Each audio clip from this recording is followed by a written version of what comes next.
Welcome to Catholic Answers Live, the program where you participate with your questions about apologetics and evangelization, including the most important theological, spiritual, moral, and social issues facing the world today. Call now with your question for today's guest. Toll free, 1-888-31-TRUTH. That's 888-318-7884. Now, from San Diego, Catholic Answers Live. And welcome back to this live edition of Catholic Answers Live. Hope your weekend was marvelous. This is Patrick Coffin. Happy to be with you for another day of high-octane, high-accessible, high-formative power Catholic radio. In the second hour, we're going to talk to one of my favorite priest scholars. He's a scripture scholar and a natural-born writer and teacher. His name is Father Francis Martin. He is a priest of the Archdiocese of Washington, D.C., and just an eminent scripture scholar. We're going to talk about sort of a hot topic today because the end of the world has at least recently been in the news. That is the Antichrist. Who was the Antichrist? Was it a person? Is it an idea? Is it an individual? We'll kind of unmask the Antichrist in the second hour.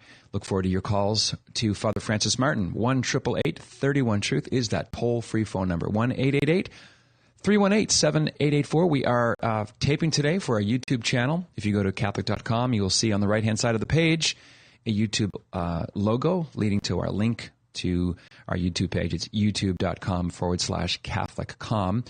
And our video media department do a great job of editing portions of the show according to topics. So you can quickly do a keyword search and find pretty much whatever you want from our in-camera studio. And showing his eminently chiseled face and otherwise good looks and super brain is the author of a new book by Catholic Answers. It's called 101 Quick Questions with Catholic Answers, Marriage, Divorce, and Annulment. He's also a staff apologist here and a contributor to This Rock magazine.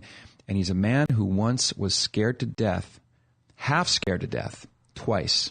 Jim Blackburn, welcome back, sir. Thank you very much. Happy to be here. That means then I'm only a quarter alive now? I don't know. There are three kinds of people in the world. Three. Those who are good at math, those who aren't. Okay. So I have no idea.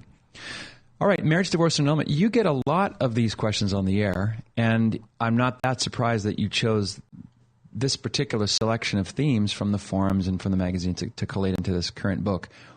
Have you always been interested in marriage and divorce and annulment and explaining it to people, or is that something you just fell into haphazard? Well, it's something that became very important, I guess, to me as I became an apologist here at Catholic Answers. Mm-hmm. When I started here 7 some odd years ago, it became apparent to me very early on that probably the most common topic that we get questions on, mm-hmm. Especially from Catholics, is the topic of marriage and all things related, annulments, divorces, right. Weddings, remarriages, all these kinds of things together. What does the church teach? What are the church's laws concerning these? And, questions from, can I attend this wedding, to, is this going to be a valid marriage, to, mm-hmm. If I'm in this situation, I'm divorced, is it okay to receive communion? When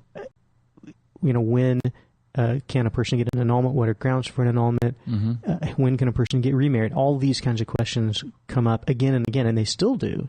We still get these kinds of questions, not only in the magazine, not only here on Catholic Answers Live, but on the apologist line as well. We get these questions almost every day.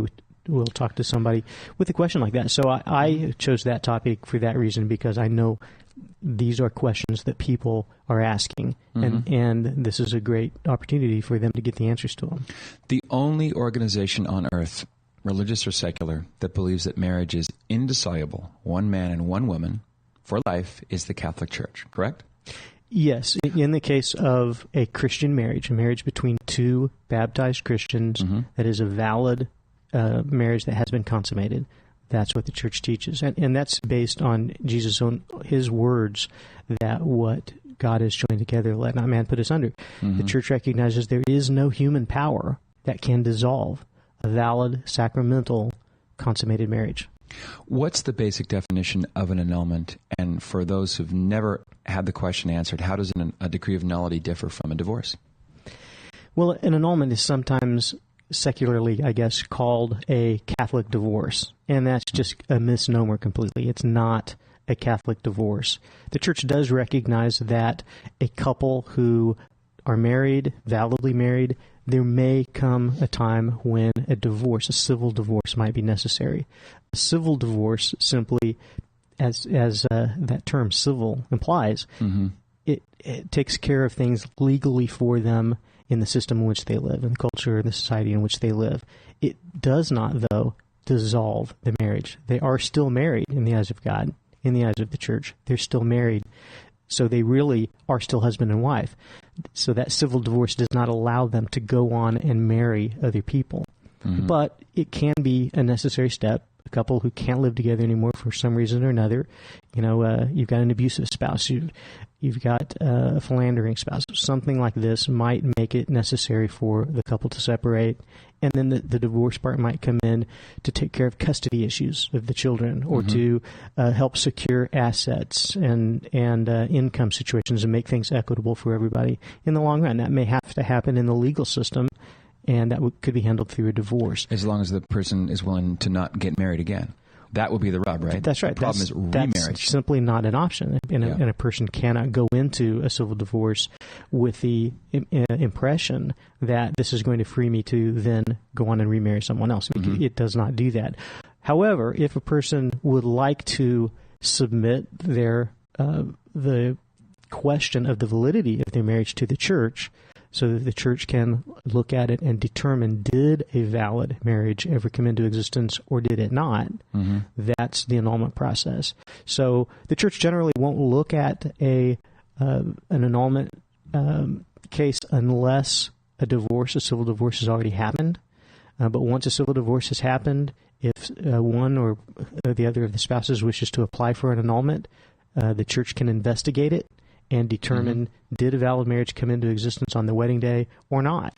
If it did, then again, nothing's changed. If it did not, then the Church is not changing anything as far as the marriage goes. It's just the way we will look at it from that point on is that, well, what we thought was a marriage was not. It's clear that it was not, and that's a declaration of nullity. What kinds of things are deal breakers, what are called dearment impediments? Obviously, the big ones are clear.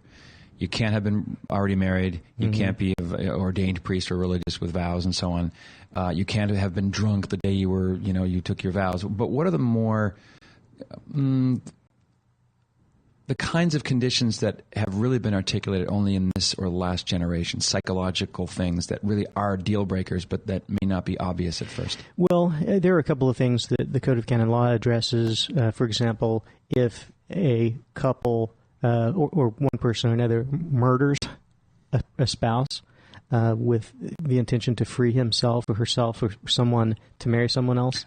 I've never thought about that. Hey, till death do us part. Code of Canon Law actually includes a canon on that particular issue. The impediment of the inability to consummate a marriage, so impotence, which would be perpetual impotence that cannot be cured, rendering someone with the incapacity to complete a conjugal act. That would be an impediment to marriage. A person must be able to, at least capable of consummating marriage. Doesn't mean you necessarily have to ever consummate it, but a person must be capable of consummating a marriage for a valid marriage to come into existence. To your knowledge, is there a female equivalent of that? Would it work for both genders? Yes. There is such a thing as female. I'm not sure the correct clinical terminology. Okay, but it works both ways. Okay. Yeah. What about homosexuality? Homosexuality of itself is not listed as an impediment to marriage, but if if someone who suffers from the inclination of homosexuality is going to enter into a valid marriage, obviously it's got to be with someone of the opposite sex. Gay marriage is not something that is a possibility. That's just not a reality at all. Yeah. But if a person who suffers from homosexuality, and there are different, my understanding is there are different levels of that, and some people who suffer from homosexuality also do have an inclination towards heterosexuality as well. And the appropriate thing there to do would be to resist the homosexual temptations and embrace the attraction to the same sex or to the opposite sex, right? And then could possibly go on somebody in a situation like that. It's we've had questions before about if somebody went into a marriage not knowing that their spouse suffered from a same-sex inclination at some level or not, could that fact that was not disclosed be a potential annulment, right? If it was severe enough, and so on. Yeah, and that's a possibility. That's something that I can't sit here and determine for somebody. I'm not a canon lawyer. I need to make that clear up front. I am familiar with canon law and a lot of the commentary on it, but some of these cases need to be to receive the attention they deserve. A canon lawyer needs to look at them. Well, one thing we've got to look at is break time. We'll take one now, and we'll come back after these words to speak with Thomas and David and Michael, and whoever picks up the next line that's open. 1-888-31-TRUTH is the toll-free phone number. Jim Blackburn, author of Marriage, Divorce, and Annulment, 101 Quick Questions with Catholic Answers. We're talking about marriage, divorce, and annulment here on the broadcast. 1-888-31-TRUTH. My name's Patrick Coffin. Keep it right here on Catholic Answers Live. We'll be back. From Detroit to Des Moines, Catholic Answers Live. Marriage preparation is an important time in a young couple's life. As the date approaches, there are bound to be plenty of questions. Where do you go for the answers? There are no answers like Catholic Answers. And now we're pleased to introduce 2 volumes of our brand new 101 Quick Questions with Catholic Answers series, Sexuality and Marriage, Divorce, and Annulment. Phone 888-291-8000 or log on to Catholic.com for details. There's a great deal of confusion about the God-given institution of marriage. In 101 Quick Questions with Catholic Answers, Marriage, Divorce, and Annulment, you'll learn the do's and don'ts of both Catholic and non-Catholic weddings, the distinctions between a valid marriage and a sacramental marriage, and a lot more. A newly married couple also desperately needs to hear the Catholic Church's teachings on human sexuality.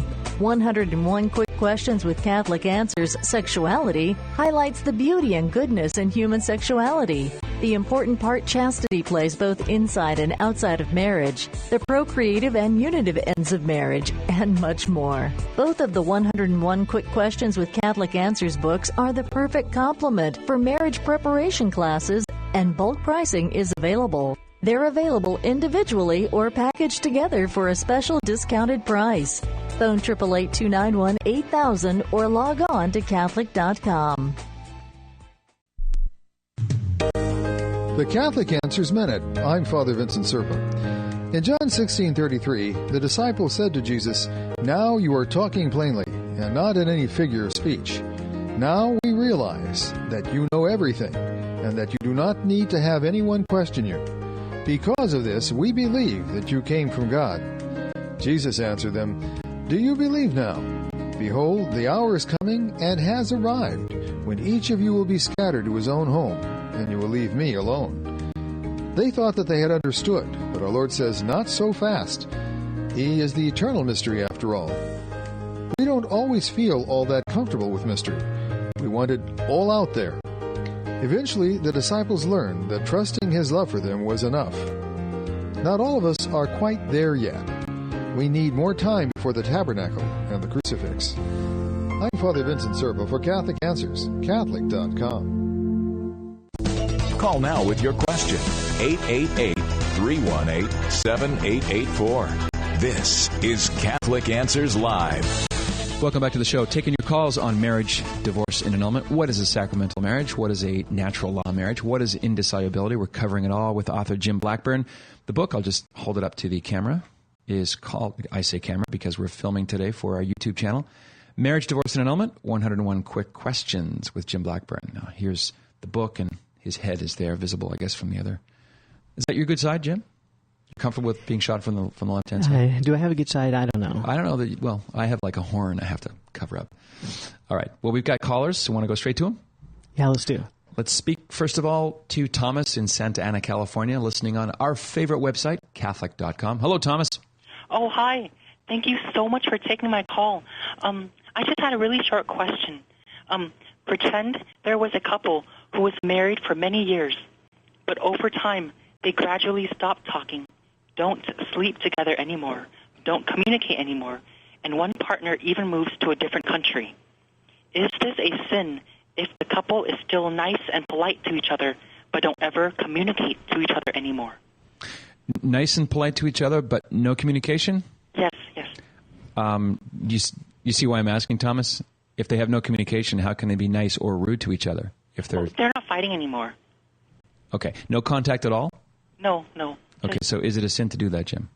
Well, it might be. It might be the occasion of sin for one or both of the spouses. A marriage must be ordered to the good of the spouses. And if they separate and live far apart and don't communicate with each other anymore, it could be that that's not for the good of the spouses. There could be something that's missing there that should be there, that is being freely excluded by one or the other of the spouses. On the other hand, we mentioned the case of separation and divorce earlier. It could be that maybe one of the spouses is culpable of something that makes it where they cannot live together anymore, so the other spouse is an innocent victim of that. Wouldn't be sin involved for that particular spouse.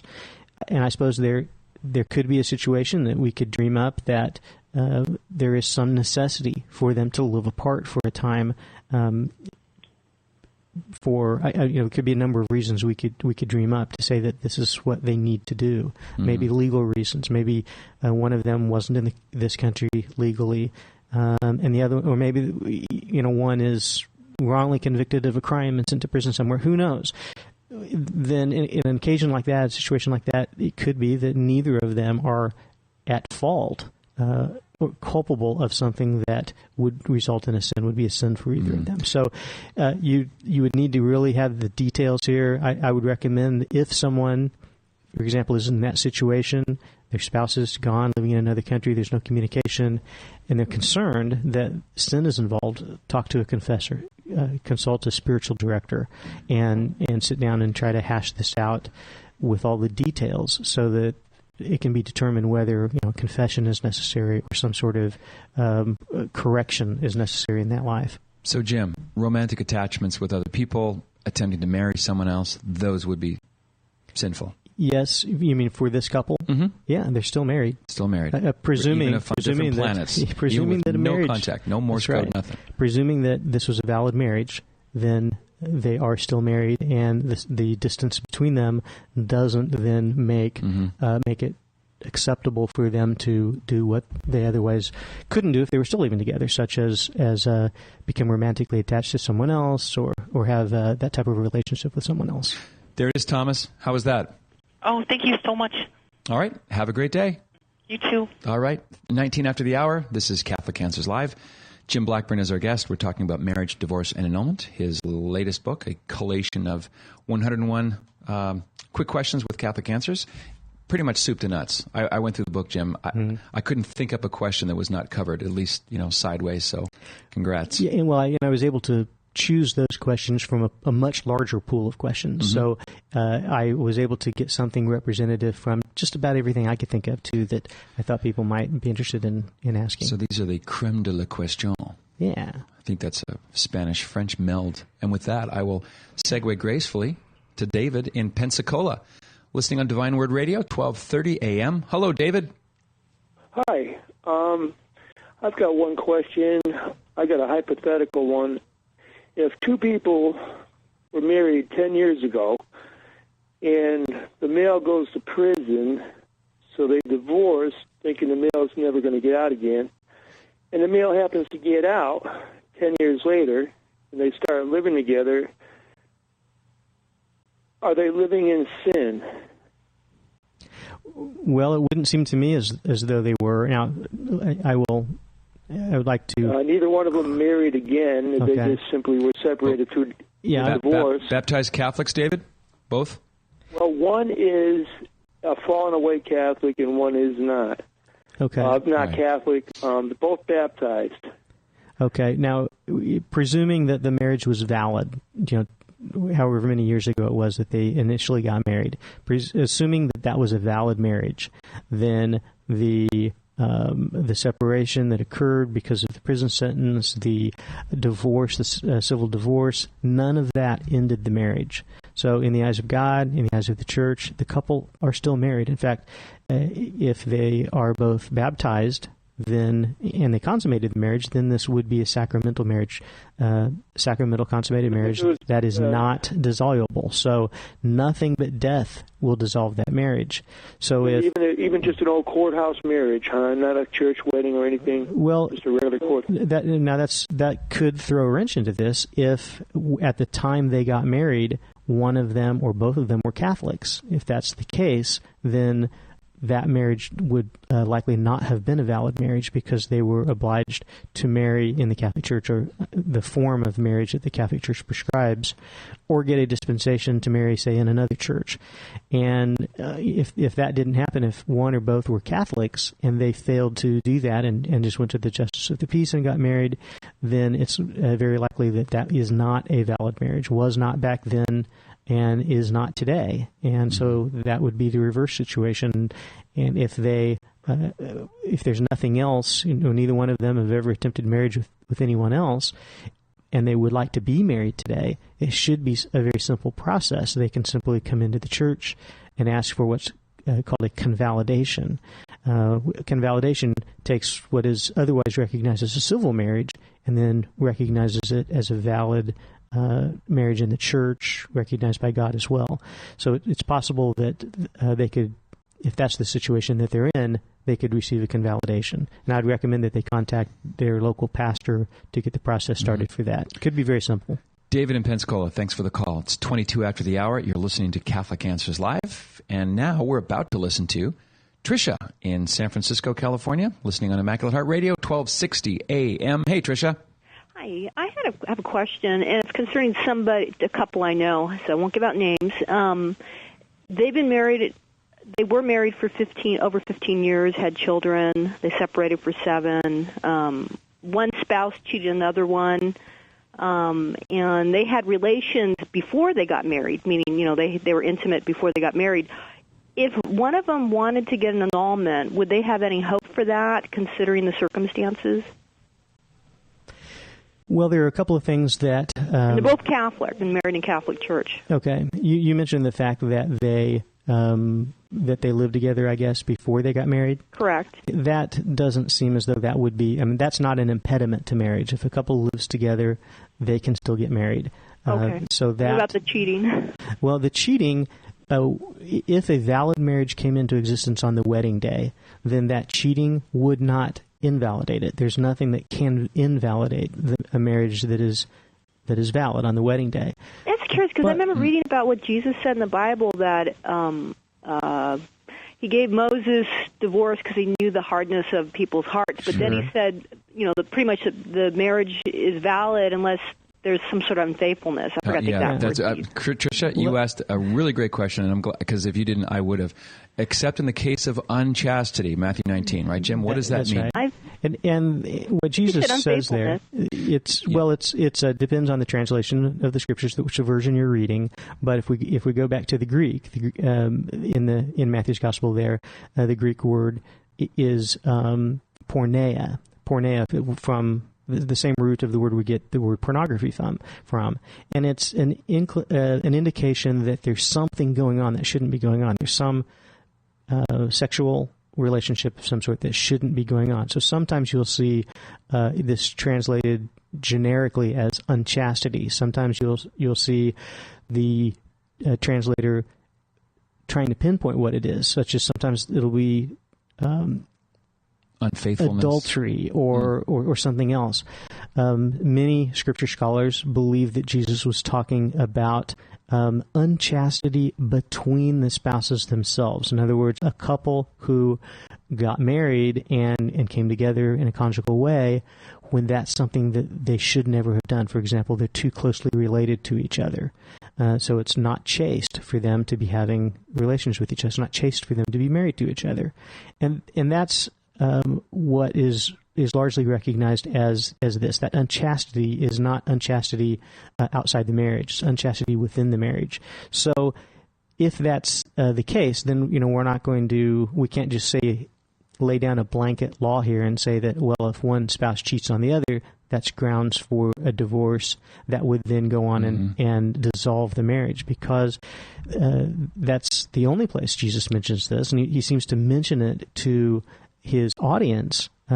Matthew seems to bring this out because Matthew's audience is a Jewish audience, and this was a situation that was happening in the Jewish culture at the time, and so it seems to have been brought out in Matthew's gospel, whereas it's not brought out in the other gospels, and Paul doesn't bring it out either. Paul does not list any sort of an exception. Once a marriage is valid and sacramental and consummated, nothing can dissolve that marriage. I always thought sex sort of symbolizes becoming one with a person. So if somebody's married, they want that person, they go out and have multiple partners outside that marriage. Aren't they becoming one with these other people and destroying the marriage? Well, ontologically perhaps, but it does not make a deal breaker for marriage. It doesn't dissolve the original marriage, no. Coming up next, more of your questions on Catholic Answers Live, Marriage, Divorce, and Annulment with Jim Blackburn. We'll be right back.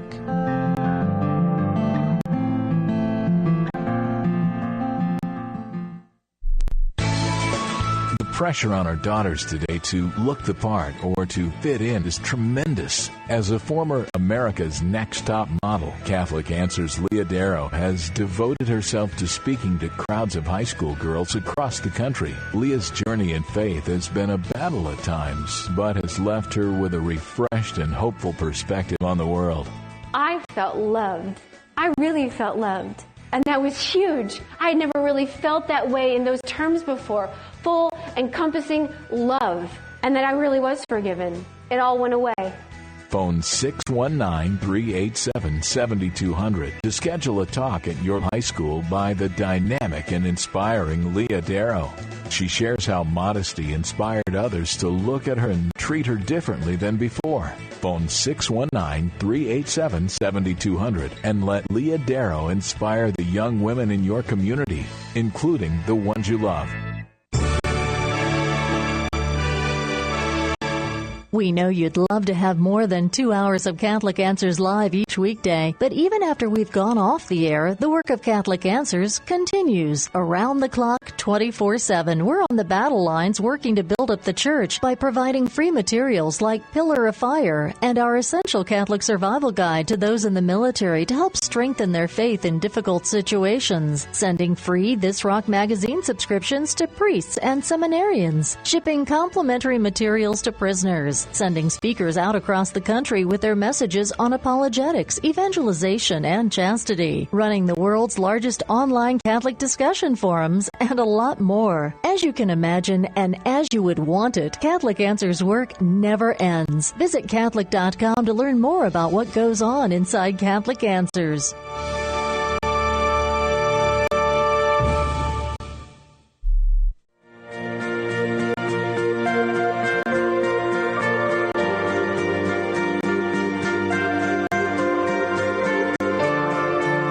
Answers Live continues. Mr. Jim Blackburn talking about marriage, divorce, and annulment. We're up, man.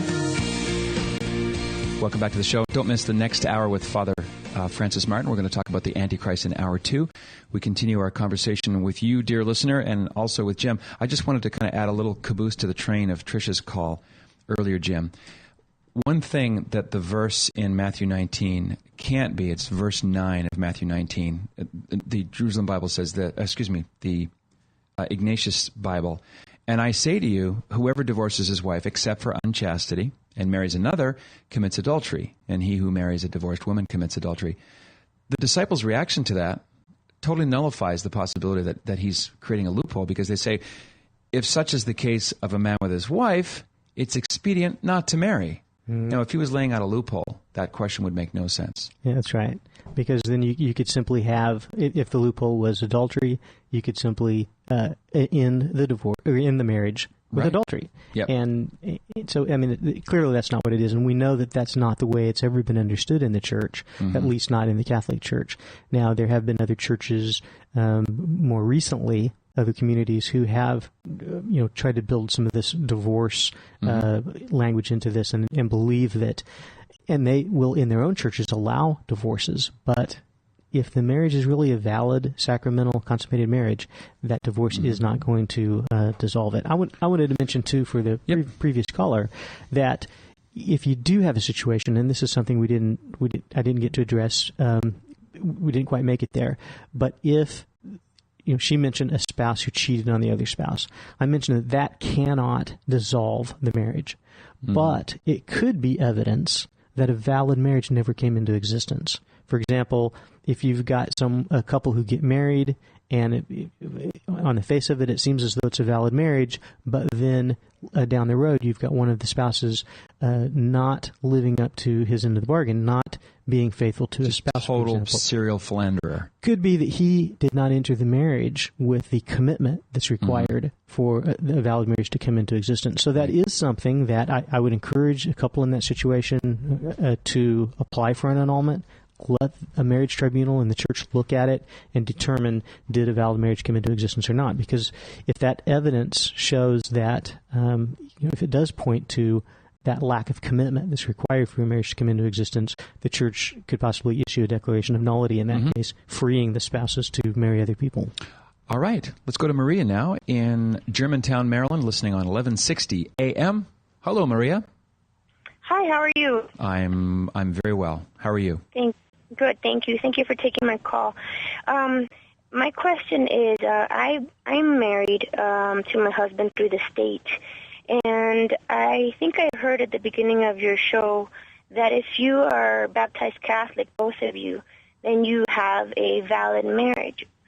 So I wanted some clarity on what that means versus being married in the church, which is I'm slowly working towards getting married in the church, and I have not had communion for many years because of that. Yeah. So let me clarify, if I could. Catholics have an obligation. The church obliges Catholics to certain things when it comes to marriage. Jesus gave first Peter and later all of the apostles the authority to bind and to loose. We read about that in Matthew 16 and Matthew 18. And with that authority, the church can enact certain laws for the benefit of us that we must follow. And there are certain marriage laws that in the Code of Canon Law that oblige us as Catholics, and if we fail to observe those laws, a valid marriage will not come into existence. So one of those laws, it requires that a Catholic either get married in the Catholic Church, is the phrase that we use, but what it really means is marries according to the form of marriage that the church requires, that the law requires. That ordinarily means that there's going to be a Catholic priest or a deacon as a witness for the church. There are going to be 2 more witnesses. It's ordinarily going to take place in a Catholic church. Those kinds of things are ordinarily required for a Catholic to validly get married. If a Catholic wants to get married another way, using another form of marriage, then that Catholic must get a dispensation from the bishop. That is ordinarily handled by the pastor. The pastor can get that dispensation, but if they fail to get that dispensation and they go and get married, say, by a justice of the peace, you mentioned being married by the state. If you're talking about getting married by a justice of the peace, and you were a Catholic at the time, or your husband was a Catholic at the time, and there was no dispensation issued from the bishop, then there's a question of the validity of the marriage right there. That's something that would need to be looked at. A canon lawyer could look at it, or you could submit it to the church. But if you're still married and you just want to be certain that your marriage is a valid marriage, then you can go to your local pastor, explain the situation, and it could be that convalidation is necessary, and that's a kind of a blessing of your marriage, as it's sometimes called, and that could solve the situation, could correct the situation and make your marriage certainly valid. Does that cover it, Maria? Yes, partially.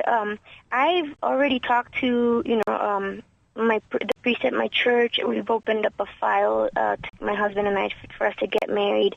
I have some resistance on my husband's part because he's not a big practicing Catholic, and I am a cradle Catholic, as you say. Mm-hmm. I have not had communion for years, and it really hurts my soul. But him dragging his feet, I think I should, accept the blame. Also, I'm dragging my feet, and just years are passing by. It sounds like a validation could be easy, but I've already been talked about taking some steps, which would be going to some classes. He was married previously, which actually is a big thing, which I'd like to ask you in addition. His marriage previously, which he was divorced, and it was through the state. Does that make my case much harder, or are we still kind of like starting from scratch? Well, he's never been a Catholic, is that right? No, he was baptized, but he's not practicing. Okay.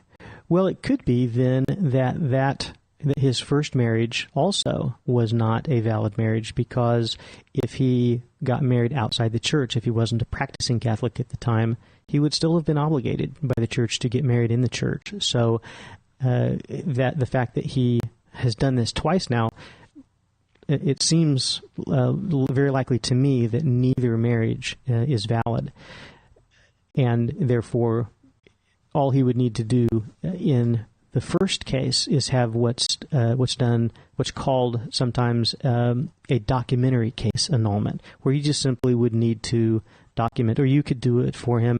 Anyone could provide the evidence to the church that this is what they did, and therefore it was not a valid marriage. And the church would then recognize that to be the case, and that would free then him to go ahead and marry you. And then you would get what's called a convalidation. Now, you mentioned that he, as a non-practicing Catholic, maybe there are some issues with him cooperating in that.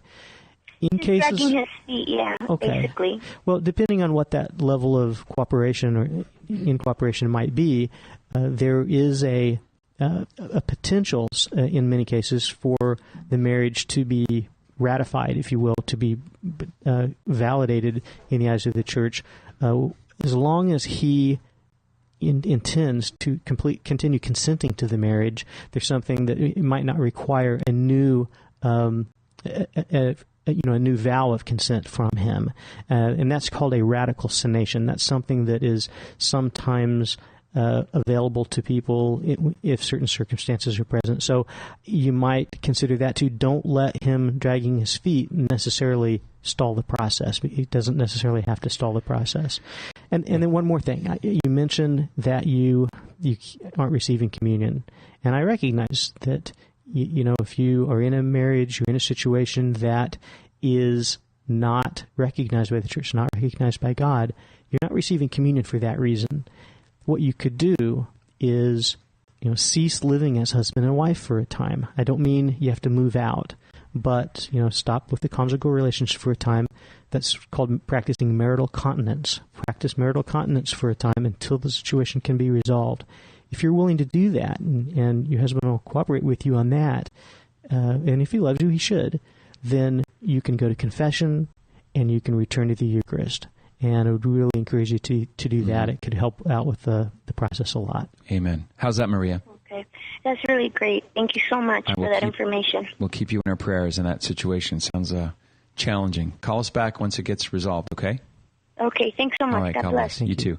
39 after the hour. This is Catholic Answers Live. Jim Blackburn joins us. His new book is called Marriage, Divorce, and Annulment. We are filming this for our YouTube channel. If you go to Catholic.com and click on the right-hand side, you'll see a YouTube icon. That is our YouTube channel. We've got dozens and dozens, becoming hundreds now, of selections of questions that you can watch and listen through our YouTube channel. Just hold up to the camera there so you get a look at the publication. It can be had at Catholic.com or by calling the order number, which is 1-888-291-8000, 1-888-291-8000. With that, we go to Warren, Michigan, and we say hi to Julia, listening on channel 130, EWTN Sirius Satellite Radio. Hey, Julia. Hello. Greetings. Thank you for taking my call. You're welcome. Hi, Julia. I love Catholic Answers. I'm calling because I'm a convert. I converted to the Catholic Church when I was married, at the direction of my Protestant pastor, by the way. He told me to convert if I was marrying a Catholic. But my sisters are still Protestant, and one of them was married and just recently got divorced. And I was very upset at the time when I heard about her getting a divorce, because she is a Christian, and I just couldn't understand how she was getting in, why she would do this. Right. So, and what she told me, Julie, I'm trying to balance your question with the people waiting. Maybe you can turn it into a question Jim can answer. You betcha. Thanks. So I need to know if the situation is that she is getting divorced because her husband has always been a proponent of open marriage and has been trying to bring women into their household. Yeah, Julia, how does he? What should be my attitude towards my sister? How can I support her? Julia, how does he define open marriage in light of I think it's a book by a couple called the O'Neills back in the 70s called Open Marriage. Does he mean, hey, you're free to date, I'm free to date? More or less, is that what he means? He means he wants 3 or 4 people in their bedroom every night. Oh, well, not paying rent probably either. Mm-hmm. No. Now, she's been refusing all this time, and now he's getting violent, and I think he's getting violent because he's laid off from work. He was an automotive engineer, and so she has got an injunction, put him out of the house, and has started divorce proceedings. Okay. Well, it's understandable that she would want to do that. This could be one of those situations, whether they are validly married or not, that's a situation that those are circumstances that she can't agree to, and I can understand then why she might have to get a civil divorce in a situation like that. Right. The civil divorce will not end a valid marriage if a valid marriage exists. So what she will need to do before she can consider marrying again, or before we could support her in getting married again, would be to prove that the marriage was not valid. Now, it could be if he entered into the marriage with this open marriage mentality, and it's something that he's always required, and then that would seem to me to be a very possible ground for the marriage to be dissolved, or not the marriage to be dissolved, but for a declaration of nullity to be issued. Mm-hmm. Right. On the other hand, if this is something that came about later in the marriage, then that would not lead me down that road. That would make me think, well, he's somebody who didn't like being married to one woman anymore, and so he chose to bring this element into the marriage. And while I can see that as being grounds for a civil divorce and separation of the couple and such, it wouldn't, to me, indicate that the marriage was null from the beginning. And therefore, if this was a marriage that I once recognized as valid, and the church recognized as valid, and the church will continue to recognize as valid, then I don't know how I could support someone in that situation going on and attempting to marry someone else without submitting this to the church to check the validity or nullity of the marriage according to what the church would say about it. Julia, that's a toughie. Obviously, your care for your sister comes through, and we'll keep her in that situation in our prayers as well.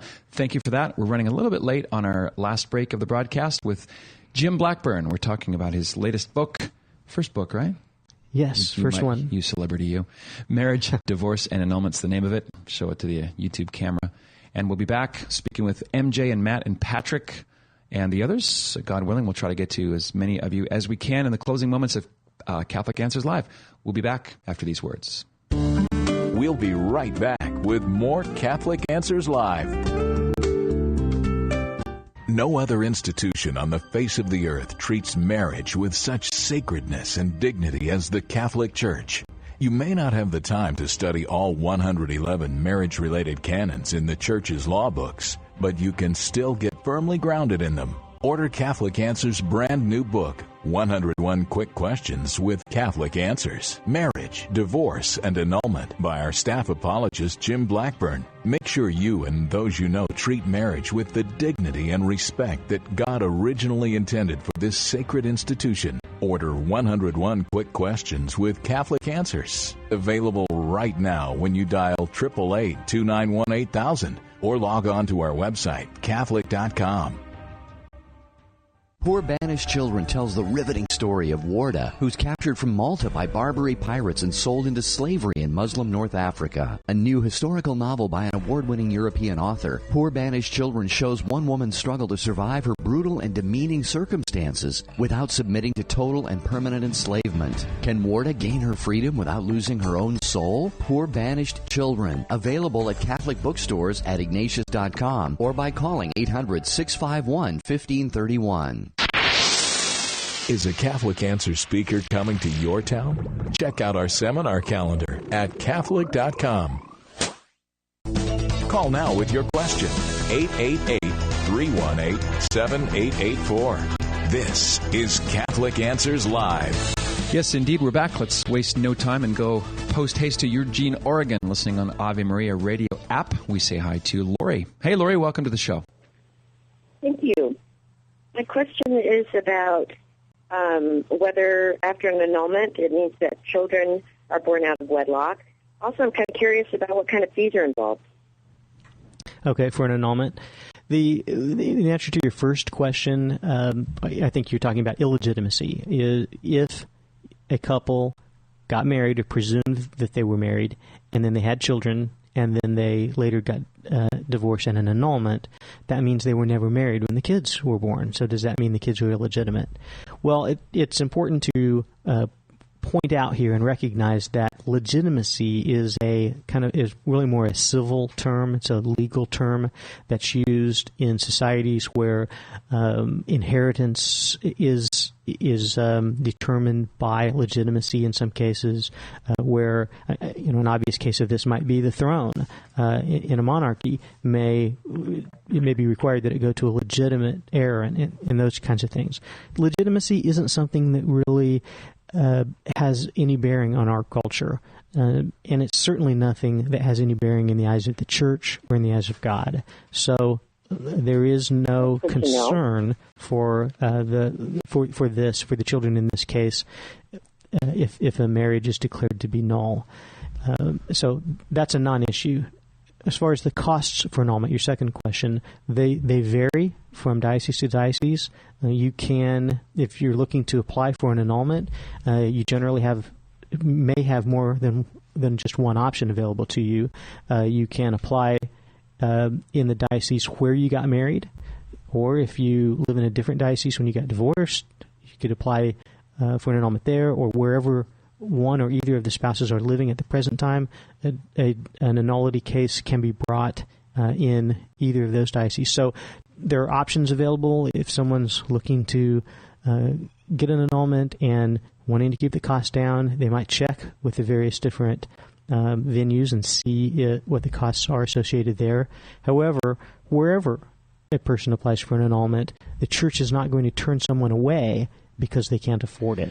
If someone is going to apply for an annulment and the costs are more than they can bear, the church isn't going to then reject the case or turn the person away.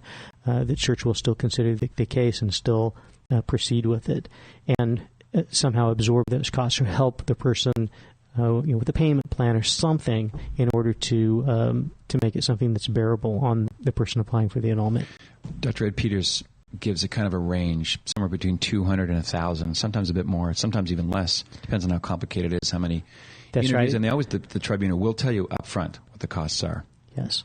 And I do know, I've heard from many different dioceses, and it does seem to vary quite a bit from the low hundreds to over $1,000 4 in digits, some cases. right. Yeah. Hope that's a help, Lori. Okay. It is. Thanks so very much. All right. Appreciate your call. 49 after the hour, we'll go straight to Detroit, Michigan, listening on 990 AM WDEO radio. We say hi to MJ. Welcome, MJ. Hey, Patrick. Hey, Jim. How you guys doing? Good. Welcome. Doing well, thanks. Thank you. I've got a quick question, kind of a specific example. If you have a couple, one is a baptized Catholic, the other is a evangelical, has never been a Catholic, married outside of the church, civil marriage in a courtroom, that type of thing. Say you've got a situation where the non-Catholic spouse begins having an affair and doesn't desire to get out of that affair. What are the options for the Catholic spouse in that context? would he or she be able to potentially get an annulment and be remarried, or would that marriage still be valid even if the one partner chooses to remain outside of the marriage? Got it, Jim. Yeah, and MJ, it seems to me that would not be a valid marriage because the Catholic person married a non-Catholic Christian outside the Catholic Church. You said like a justice of the peace type wedding, and that's not going to be it's not going to be valid unless the Catholic got permission or a dispensation from the bishop in order to, it's called a dispensation from form, so that he didn't have to observe the Catholic form of marriage. A bishop, to my knowledge, isn't going to issue a dispensation for that so that you could go to a justice of the peace. I mean, he may issue that to get married in her church rather than get married in your Catholic church. But that's not what happened here. It sounds to me like the church was ignored, and the authority of the church was simply not recognized when this marriage was entered into. And the Catholic had an obligation to do that. So that being the case, it would seem to me as though a valid marriage probably never came into existence. And if there's problems with the marriage now and the couple are separating or divorcing, it would be pretty easy for the Catholic in this case, or the other one, if the other spouse wants to marry a Catholic, to go to the Catholic Church and get an annulment or have it looked at for, I mentioned this earlier, a documentary case annulment, where you just simply document that you were Catholic, you got married outside the church, and therefore it wasn't valid. Mm-hmm. Now, I would point out here, Patrick, too, that there have been some issues over the years that, there was at one point in 1983 when the Code of Canon Law came out, there was the issue of a Catholic formally defecting from the faith, and that would somehow play into this as well, whether they were bound by the law of the church in regard to this.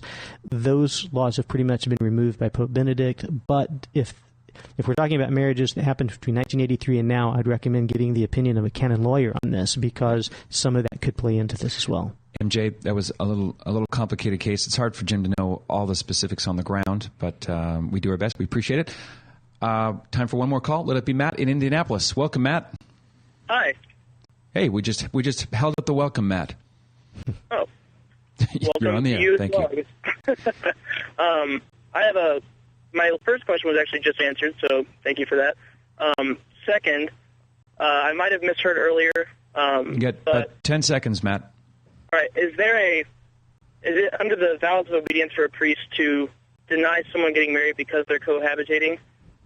Good question. A priest can, for a number of reasons, refuse to marry a couple if he believes that it's not in their best interest to get married, because of something like that. If they are that could be one of the reasons that a priest chooses to not marry a couple. Yes, to answer your question in the short amount of time we've got, a priest could make that determination. Yes. That may not be all that there was to it. There could be more to it than that. I'm sure a priest considers every couple a unique case, but a priest can make that determination in some cases. Yes. Matt in Indianapolis, hope that was a help. I'm just so sorry we didn't get to all the callers. People waited patiently, but tell you what, consolation prize is actually the first prize. Just get the book. It's literally pocket size. It's called 101 Quick Questions with Catholic Answers.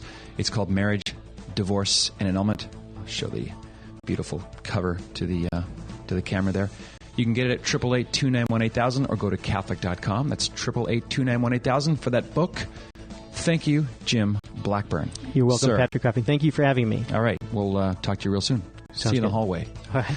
Coming up next, warming up in the bullpen, Father Francis Martin, scripture scholar extraordinaire, is going to talk about the man of sin, the Antichrist. Is he a history figure in the future? Are there precedents? We'll learn that and much more with Father Francis Martin in Hour 2. See you after these words.